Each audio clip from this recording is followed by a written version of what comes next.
we have called an Ard Comhairle meeting for Saturday week, and our negotiating team is recommending acceptance of the proposals put forward in the all-party talks. Now that's obviously a matter for the Ard Comhairle, and I'm very hopeful that the other parties will be as clear about their position as we have been.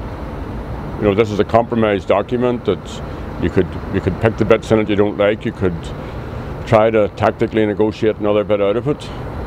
You could do all of those things. You could fudge it, but this is the time to call it, and Sinn Féin is calling it. We think that's what the people want. We think there's significant progress possible if these proposals are acted upon in good faith. And you know, this isn't just a matter of getting agreement. That of course is essential, but it's also a matter of implementing the agreement. So I would appeal to all of the parties, and particularly the party leaders, to be very, very clear about their position and not to fudge this opportunity.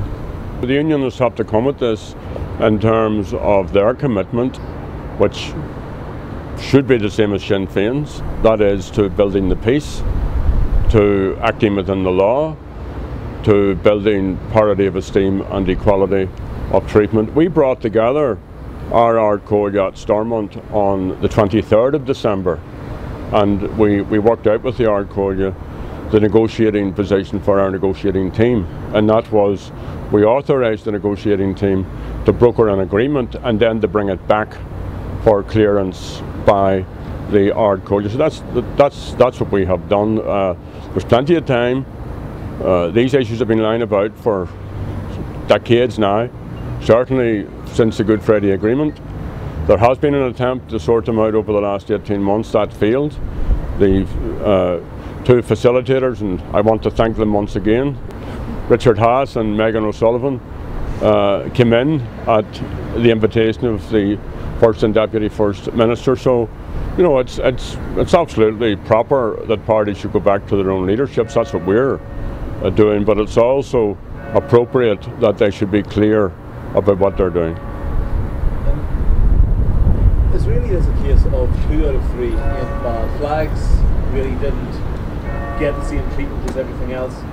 Reading the document, implementation would mean a lot of quangos. Richard Haass said himself he was hoping that the parties would continue on negotiating, that there was still a lot to be done. So in your view, is it a case of 2 out of 3, possibly again on flags? No, we need 3 out of 3.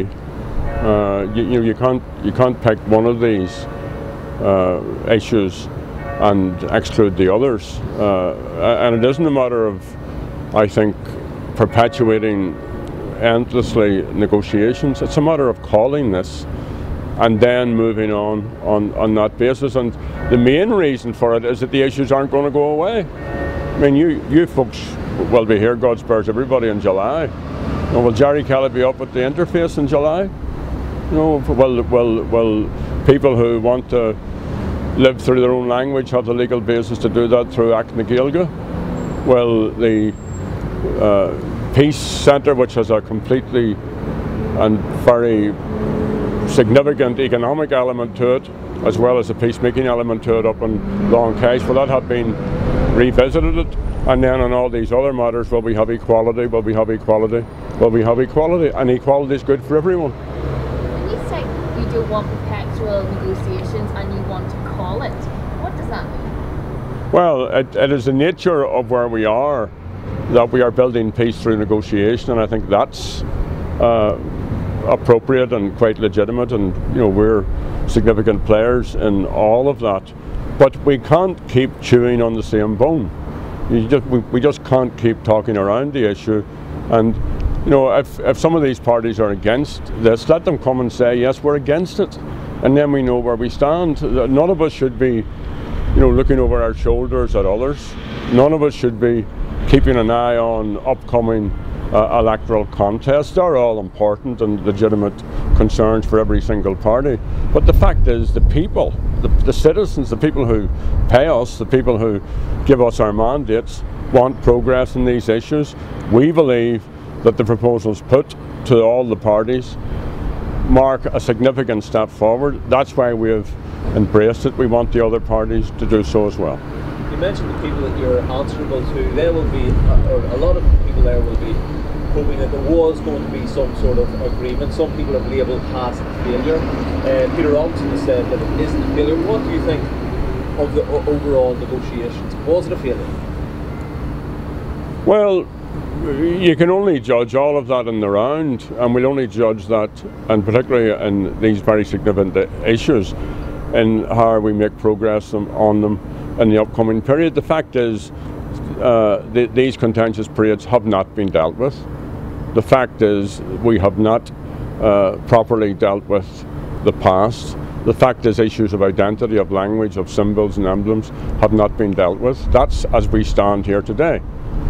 There are proposals which go a significant way to dealing with all of those matters if everyone embraces them. Everyone hasn't thus far embraced them, and it's only when we see the outworking of the various parties' deliberations that we give some sense of what the next steps are. I know it's at an early stage, but the Haass document recommends numerous new bodies like the Historical Investigations Unit, a body for information retrieval, lots and lots of what people would call quangos. Is that really the way forward? Well, first of all, most of them aren't additional. They are replacing what is there at the moment. So the Parades Authority will replace the Parades Commission. The HET will be replaced by these other agencies. And you know, it is necessary in terms of implementation of any agreement to put together implementation bodies, and that's what these are. Now it's up to us and everybody else to be alert and vigilant to make sure they don't become talking shops or that they don't become quangos. I don't see them as quangos at this point. The only one that we would have, you know, a lack of confidence in is the Commission dealing with flags and emblems and so on. But I mean, even at that, we'll come at that with a good wind and try and develop it and make it into something significant. What's your message to the other four parties involved? Make up your minds. It's legitimate to take time to do that, but be clear, don't fudge it, and respond and listen to what citizens are saying. Citizens right across the spectrum, I think, want this to work, and we should obey. If that's the imperative, then we have to make sure that politics work. Do you feel that the other parties haven't been clear up to this point? Well, they haven't been clear, but that's okay. They need to be clear once they get to their own leaderships, and we need to come out of this with a very, very clear message. We hope a very positive message, but whatever the message is, it shouldn't be a fudge. How much time do you think is left? I mean, Peter Robinson says that momentum hasn't gone out, but it has gone out, and we're going to be facing into the elections, you know, tightly in a month or two. I mean, how much time do you think we have?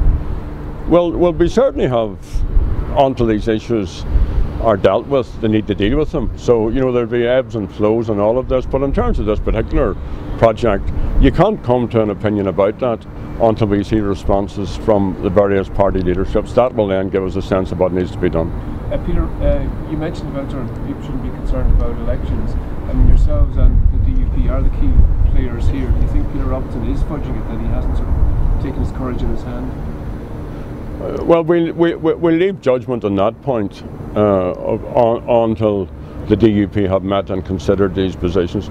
I mean, it is a quite legitimate concern to look to election contests. It's quite legitimate concern to look at those who may be coming at you from the left or the right. But in a business of peacemaking and peace building, the imperative is to keep making progress.